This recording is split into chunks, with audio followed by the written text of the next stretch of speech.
Hello student, मैं हूँ रीना। आप देख रहे हैं रीना एकेडमी चैनल। आप सभी का मेरे चैनल पर स्वागत है। मैं अपने आज के सेशन में आपके लिए लाई हूँ कक्षा 7 हिंदी पाठ्य पुस्तक वसंत भाग 2 का पाठ नंबर 12, जिसका शीर्षक है कंचा। स्टूडेंट, ये एक कहानी है और इस कहानी को लिखा है टी पद्मनाभन जी ने। तो आप सभी अंत तक बने रहे हमारे साथ इस वीडियो में। इस वीडियो के अंत तक आपको इस पाठ से संबंधित संपूर्ण व्याख्या और कुछ कठिन शब्दों के अर्थ देखने को मिलेंगे। तो आइए हम इस कहानी को पढ़ना और समझना शुरू करते हैं। वह नीम के पेड़ों की घनी छांव से होता हुआ सियार की कहानी का मजा लेता आ रहा था। हिलते डुलते उसका बस्ता दोनों तरफ झूमता खनकता था। स्लेट कभी छोटी शीशी से टकराती तो कभी पेंसिल से। यूं वे सब उस बस्ते के अंदर टकरा रहे थे, मगर वह कुछ सुन रहा था न कुछ देख रहा था। उसका पूरा ध्यान कहानी पर केंद्रित था। कैसी मजेदार कहानी, कौवे और सियार की। तो स्टूडेंट, इन पंक्तियों में एक छोटे से बच्चे का जिक्र है जिसका नाम है अप्पू।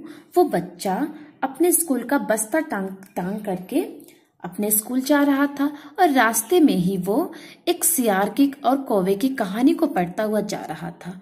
और वो पेड़ों की घनी छांव के नीचे नीचे सोता हुआ चल रहा था ताकि धूप उसके ऊपर ना पड़े। और वो जैसे जैसे चलता हिलता डुलता था तो उसके बस्ते के अंदर रखे हुए सारे सामान आपस में टकरा रहे थे। लेकिन वो जो बच्चा था अप्पू, उसे कुछ भी सुनाई नहीं दे रहा था, ना वो कुछ देख रहा था। उसका पूरा ध्यान, उसका टोटली जितना ध्यान था वो उस कहानी पर केंद्रित था और उस कहानी को बहुत ही मजे से पढ़ता हुआ वो आगे बढ़ रहा था। अब आगे है। सियार कौवे से बोला, प्यारे कौवे, एक गाना गाओ न, तुम्हारा गाना सुनने के लिए तरस रहा हूँ। कौवे ने गाने के लिए मुंह खोला तो रोटी का टुकड़ा जमीन पर गिर पड़ा। सियार उसे उठाकर 9 2 11 हो गया। वह जोर से हंसा। बुद्धू कौवा, अर्थात बच्चों वो जो अप्पू नाम का बच्चा है वो कहानी को पढ़ रहा है। तो उस कहानी में लिखा है कि सियार ने कौवे से कहा, प्यारे कौवे, एक गाना सुना दो ना, तुम्हारा गाना सुनने के लिए मैं बहुत तरस रहा हूँ, अर्थात मेरा बहुत मन है कि मैं तुम्हारा गाना सुनूं।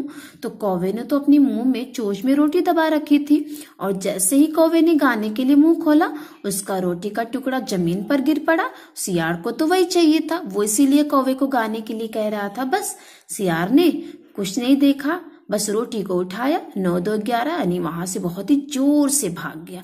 तो इस कहानी को पढ़ करके जो अप्पू नाम का बच्चा था वो जोर से हंसा और कहने लगा, बुद्धू कौवा, अर्थात कौवे तुम बुद्धू थे। अब आगे है। वह चलते चलते दुकान के सामने पहुंचा। वहां अलमारी में कांच के बड़े बड़े जार कतार में रखे थे। तो यहाँ पे कांच मतलब शीशा होता है, जार यानी बड़े बड़े जो मर्तबान होते शीशे के। यहाँ पे आप देख सकते हैं पिक्चर में, इसको जार कहते हैं। उनमें चॉकलेट, पिपरमिंट और बिस्कुट थे। उसकी नजर उनमें से किसी पर नहीं पड़ी। क्यों देखे, उसके पिताजी उसे ये चीजें बराबर ला देते थे। यानी जो अप्पू नाम का बच्चा था उसने कहानी तो पढ़ के खत्म कर दी। अब वो जाने लगा और चलते चलते उसको एक दुकान दिखी। दुकान के सामने वो पहुंच गया और वहां जो दुकान में अलमारी थी उस अलमारी में कांच के यानी शीशे के बड़े बड़े मर्तबान यानी शीशे के बड़े बड़े जार लगे हुए थे, कतार से यानी लाइन में रखे थे। और उन जारों में किसी में चॉकलेट, किसी में पेपरमिंट, किसी में बिस्कुट थी। और वो जो अप्पू था इन खाने वाली चीजों पर से किसी भी चीज पर उसकी नजर नहीं पड़ी। क्यों, इसलिए क्योंकि उसके पिताजी ये सभी खाने की चीजें उसको बराबर यानी हमेशा लाकर देते रहते थे। अब आगे है। फिर भी एक नए जार ने उसका ध्यान आकृष्ट किया। वह कंधे से लटकते बस्ते का फीता एक तरफ हटाकर उस जार के सामने खड़ा टुकुर टुकुर देखता रहा, यानी एक टक देखता रहा। नया लाकर रखा गया है, उससे पहले उसने वह चीज यहाँ नहीं देखी है। अर्थात वो जो अप्पू था उन सभी जारों के सामने जो वहां क्रम से लगे जार थे उनमें से एक जार पे उसका ध्यान आकर रुक गया, यानी उसको वो देख आकृष्ट यानी अपने तरफ उसको आकर्षित करने लगा। तो अप्पू ने अपने कंधे पर लटकते बस्ते को एक तरफ हटा करके उस जार को एक टक देखता रह गया। उसने सोचा कि लग रहा है दुकानदार ने नया लाकर उसे यहाँ रखा है, उससे पहले उसने वह चीज यहाँ नहीं देखी है। अब आगे है। पूरी जार में कंचे हैं। कंचे यहाँ पे आप पिक्चर में देख सकते हो, ये कंचे होते हैं हरी लकीर वाले, बढ़िया सफेद गोल कंचे, बड़े वाले जैसे, कितने खूबसूरत हैं। अब तक ये कहाँ थे? शायद दुकान के अंदर। अब दुकानदार ने दिखाने के लिए बाहर रखा होगा। अर्थात जो अप्पू है वो अपने मन में इन सभी बातों को सोच रहा है। उसने देखा कि पूरे जार में कंचे भरे हैं, हरी लकीर वाले हैं, कुछ सफेद हैं, कुछ बड़े हैं, कुछ बिल्कुल आंवले जैसे हैं, और टोटल जितने भी कंचे थे सब बहुत ही खूबसूरत लग रहे थे। तो अप्पू ने सोचा अब तक ये कहाँ थे। फिर उसने तुरंत ही अपने प्रश्न का जवाब भी दे लिया कि शायद दुकान के अंदर रहे होंगे। अब दुकानदार ने दिखाने के लिए इनको बाहर रखा होगा। अब आगे है, उसके देखते देखते जार बड़ा होने लगा। वह आसमान सा बड़ा हो गया तो वह भी उसके भीतर आ गया। वहां और कोई लड़का तो नहीं था, फिर भी उसे वही पसंद था। छोटी बहन के हमेशा के लिए चले जाने के बाद वह अकेले ही खेलता था। अर्थात जो अप्पू था वो अपनी कल्पना में खोता चला गया। और उसने कल्पना में ही क्या देखा, वो अपने सोच में ही उसने क्या देखा कि जो कंचों वाला जार था वो बहुत ही बड़ा हो गया, बिल्कुल आसमान इतना बड़ा हो गया। और अप्पू उस जार के भीतर आ गया और वहां पे कोई और लड़का नहीं था। फिर भी उसे वह जगह बहुत पसंद थी। जो अप्पू की छोटी बहन थी वो हमेशा के लिए उसको छोड़ के चली गई थी। अर्थात उसका देहांत हो गया था। तब से जो अप्पू था वो अकेला ही खेलता था, उसके साथ खेलने वाला और कोई नहीं था। अब आगे है, वह कंचे चारों तरफ बिखेरता मजे से खेलता रहा। तभी एक आवाज आई, लड़के तो उस जार को नीचे गिरा देगा। वह चौंक उठा। जार अब छोटा बनता जा रहा था। छोटे जार में हरी लकीर वाले सफेद गोल कंचे, छोटे आंवले जैसे। सिर्फ 2 जने वहां हैं, वह और बूढ़ा दुकानदार। दुकानदार के चेहरे पर कुछ चिड़चिड़ाहट थी। मैंने कहा ना, जो चाहते हो वह मैं निकाल कर दूं। वह उदास अलग खड़ा रहा। क्या कंचा चाहिए? अर्थात स्टूडेंट, वो जो अप्पू नाम का बच्चा था वो तो कल्पना में खोया हुआ था और कंचों के साथ खेल रहा था, लेकिन हकीकत में क्या था कि वो जो जार में रखे हुए कंचे को ही हिला डुला रहा था और बिखेर के खेलने का आनंद ले रहा था अपनी कल्पना में। तभी जो दुकान का दुकानदार था वो चिल्लाया, जोर से बोला, अरे लड़के तू क्या कर रहा है? वो जो जार है कंचों वाला नीचे गिर जाएगा। तब अप्पू चौंक उठा और अपनी कल्पना से बाहर आ गया तो क्या देखता है कि जो कंचे वाला जार था वो छोटा हो गया है और उस छोटे जार में हरी लकीर वाले सफेद गोल कंचे आंवले जैसे चमक रहे हैं। और वहां पे सिर्फ 2 लोग थे, जन मतलब लोग थे।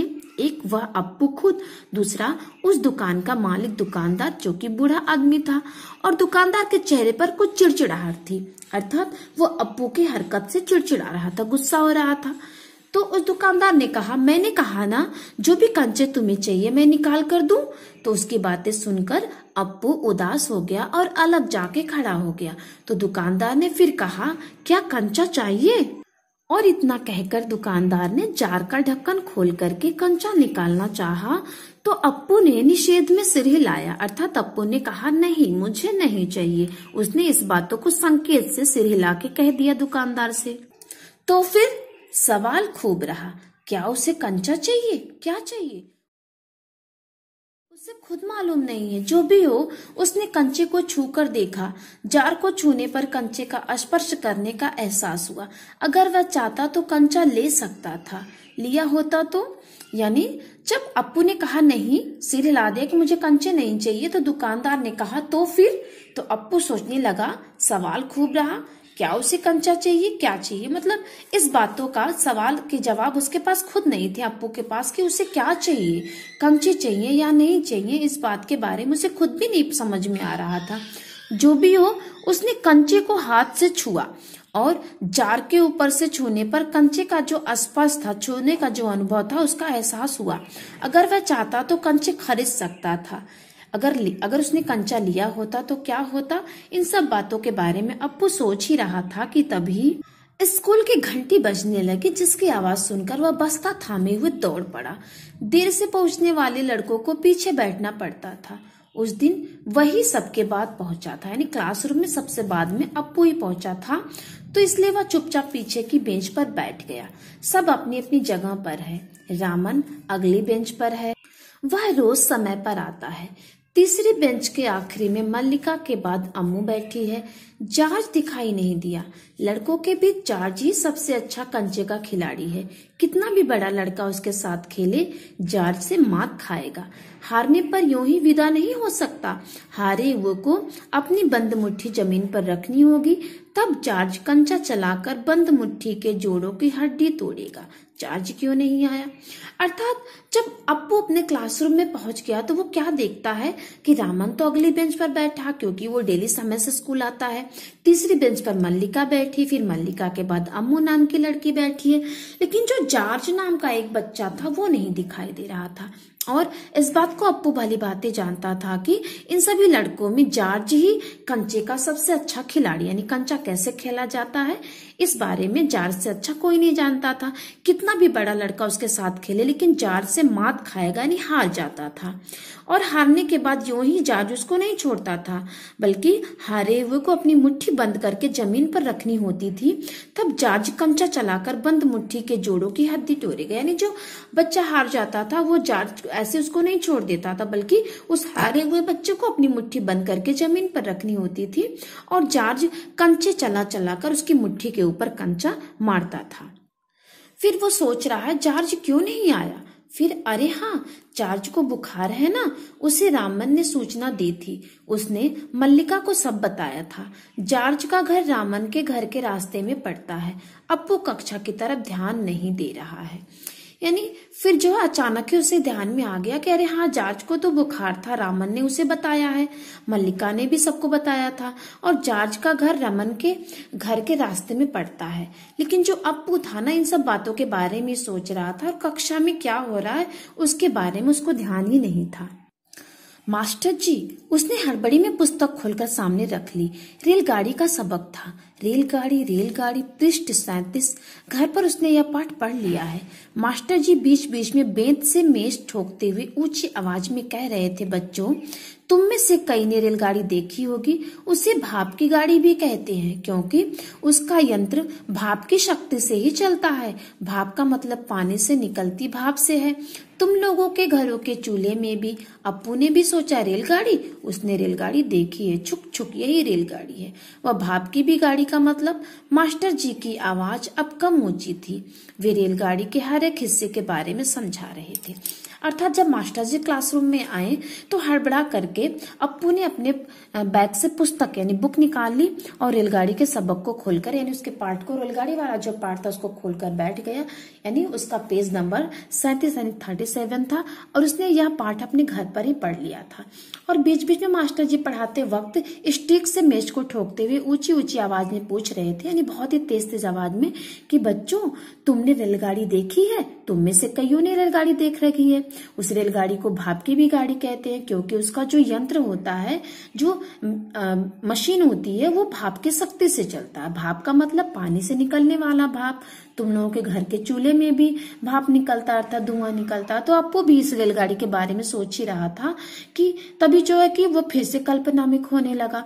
और मास्टर जी की आवाज अब कम ऊंची थी।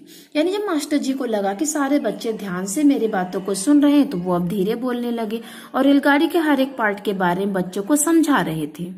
रेलगाड़ी में पानी रखने के लिए खास जगह होती है, इसे अंग्रेजी में बालर कहते हैं। यह लोहे का बड़ा पीपा है, लोहे का एक बड़ा कांच का जार। यानी अभी ये सब बातें जो मास्टर जी क्लासरूम में पढ़ा रहे थे, समझा रहे थे, तभी जो है अप्पू फिर से कल्पना में खोने लगा। और लोहे का एक बड़ा कांच का जार, उसमें हरी लकीर वाले सफेद गोल कंचे, बड़े आंवले जैसे। जार जब अच्छा होकर आ जाएगा तब उससे कहेगा। उस समय जार कितना खुश होगा। सिर्फ वे दोनों खेलेंगे और किसी को साथ खेलने नहीं देंगे। इन सभी बातों को अप्पू अपनी कल्पना में सोचने लगा। तभी उसके चेहरे पर चाक का टुकड़ा आ गिरा। अनुभव के कारण वह उठकर खड़ा हो गया। मास्टर जी गुस्से में हैं। मास्टर जी ने कहा, अरे तू उधर क्या कर रहा है? उसका दम घुट रहा था।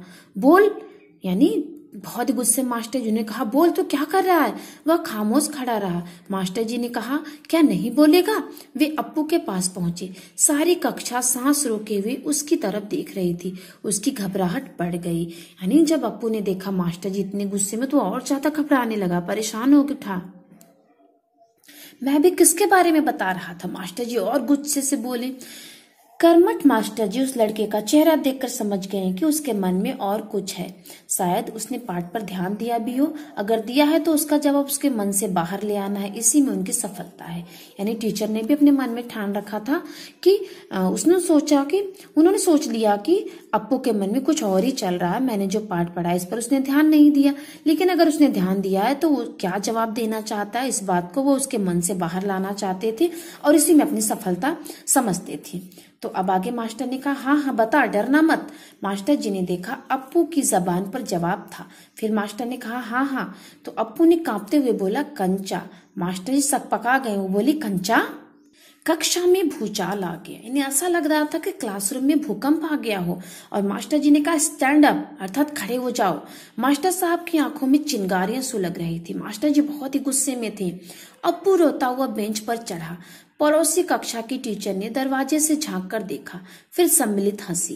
यानी जब मास्टर जी का गुस्सा इतना ज्यादा तेज आवाज में फूटा तो इसके बारे में पड़ोसी यानी जो बगल के कक्षा में टीचर पढ़ा रहे थे वो भी झांक कर दरवाजे से देखने लगे।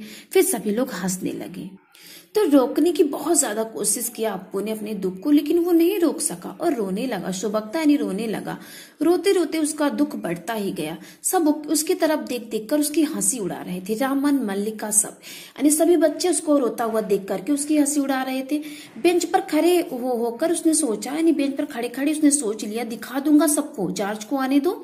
जॉर्ज जब आए, जॉर्ज के आने पर वह कंचा खरीदेगा। इनमें से किसी को वह खेलने नहीं बुलाएगा। कंची को देखे ललचाएंगे, इतना खूबसूरत कंचा है। हरी लकीर वाले सफेद गोल कंचे, बड़े आंवले जैसे। यानी इन सभी बातों के बारे में सोच सोच करके अप्पू सोच रहा था कि जब मेरा दोस्त आएगा तो मैं कंचा खरीद लूंगा, जॉर्ज के साथ मिलके खेलूंगा, इन सभी को नहीं खेलने दूंगा। ये सब मेरे कंचे देखकर तो ललचाएंगे। बहुत ही खूबसूरत कंचे होंगे, कुछ हरी लकीर वाले, कुछ सफेद, कुछ गोल, बड़े आंवले जैसे, लेकिन मैं इन सबको अपने कंचे नहीं दूंगा। तो बच्चों, आज के इस वीडियो में बस इतना ही। अब बाकी की कहानी हम इसके अगले भाग में पढ़ेंगे। तब तक के लिए धन्यवाद।